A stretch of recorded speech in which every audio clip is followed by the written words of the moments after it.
It was a rainy Tuesday evening when Lena Russo started her shift at Tony's Diner, a cozy little place at the edge of town. She was 17, shy and soft-spoken, the kind of girl who always said thank you even when someone brushed past her. To the regulars, she was just the sweet waitress with a quiet smile and tired eyes. No one knew her last name, and she preferred to keep it that way, because the name Russo carried weight, dangerous weight. Her father, Vincent Russo, was a name that could silence entire rooms. But Lena wasn't like him. She wanted a normal life, a small job and honest living, far away from the shadows of guns and grudges. The rain poured harder as two boys entered the diner, both around her age. They were loud, arrogant, and full of themselves. Jason Miller and Derek Cole, sons of wealthy businessmen who thought the world was theirs. They didn't come for food, they came for fun, for trouble. Lena noticed them instantly but kept her distance, focusing on refilling coffee cups and wiping tables. "Hey, sweetheart," Jason called out as she passed. "How about a smile with that service?" She forced a polite one. "Of course, sir," Derek laughed. "Sir, you hear that, Jason? Guess we're fancy now." Their laughter filled the room, but it wasn't funny. It was the kind that made people uncomfortable.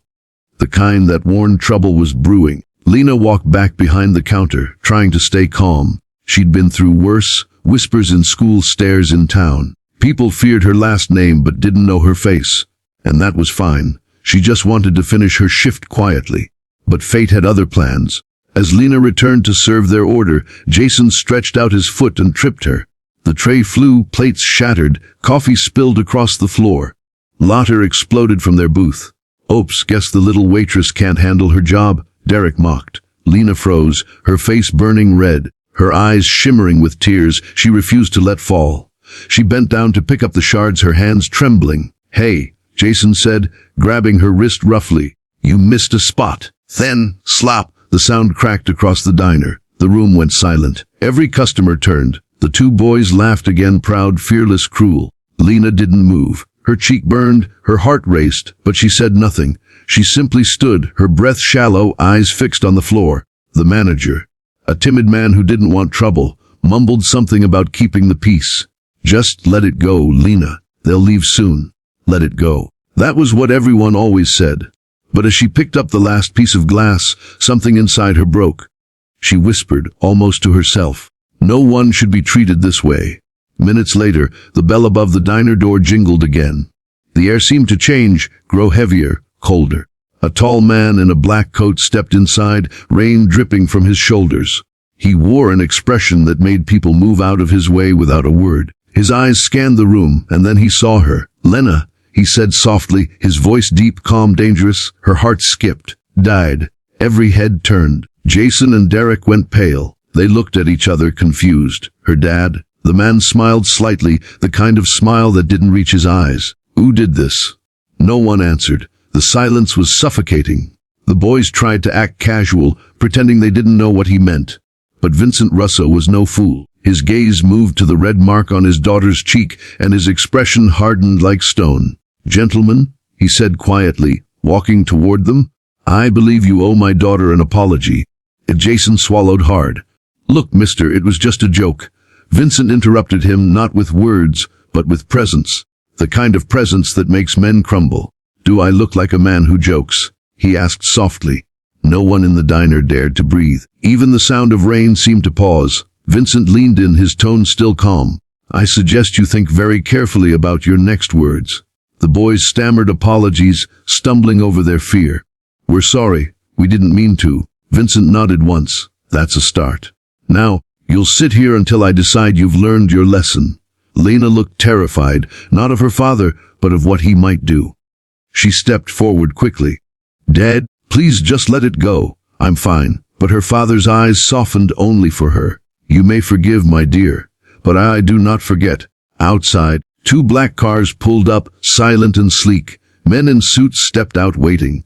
The town didn't know yet, but tonight a lesson would be taught. Not for revenge, but for respect, and deep inside, Lena wondered if she'd ever escape the world her father built, the world of fear and power that followed her no matter where she went. The diner lights flickered, the rain fell harder, and that night, two boys learned what it meant to cross the wrong girl. The next morning, Jason and Derek woke up in an unfamiliar place. A large, empty warehouse. Their wrists weren't tied, but the message was clear. They weren't leaving until Vincent Russo allowed it. The sound of footsteps echoed. Vincent entered, calm as ever, holding 2 cups of coffee. "Good morning, gentlemen. I trust you slept well." Jason's voice cracked. "Please, sir. We didn't mean to." Vincent raised a hand. "No. You didn't mean to get caught. There's a difference." He set the cups down. "You humiliated a young woman. You raised your hand against her. You thought no one would stand for her." He paused, then leaned forward. "Now you will stand for her." Outside, Lena stood beside the car, tears in her eyes. She had begged her father not to hurt them. She didn't want violence, she wanted change. She wanted her father to see that strength wasn't about fear. It was about forgiveness. Inside, Vincent's voice softened. "You see, my daughter is gentle, but you made her bleed inside. That I cannot ignore, so here's what will happen. You'll work in that diner every evening, until she forgives you." The boys nodded quickly, shocked but relieved. They expected pain, but instead, they got mercy. Real punishment, the kind that humbles you without drawing blood. Weeks passed. The diner became different. The boys, once arrogant, began to understand humility. Jason mopped floors. Derek served tables. Every time Lena passed, they looked down, ashamed. But over time, something strange happened. They began to change. They helped old customers, stood up for the staff, even defended Lena when other customers mocked her. And one evening, when the sun dipped low and the diner lights glowed warm and golden, Jason walked up to Lena. His voice trembled. "We can never undo what we did, but thank you for not letting your father destroy us." She smiled gently. "It wasn't my father you needed to fear. It was the girl who refused to hate you." Outside, Vincent watched quietly through the glass window. For the first time in years, he smiled, not with pride in his power, but in his daughter's heart. Later that night, as Lena closed the diner, her father approached her. "You taught me something," he said softly. "What's that?" she asked. "That even the boss of a mafia can be small next to the strength of forgiveness." She hugged him tightly. "I just wanted to make things right." He nodded. "And you did. In your way." As they left together, the rain began again, but this time it felt gentle, cleansing. The diner lights reflected in the puddles, a soft reminder that darkness and light can live in the same place, just like them.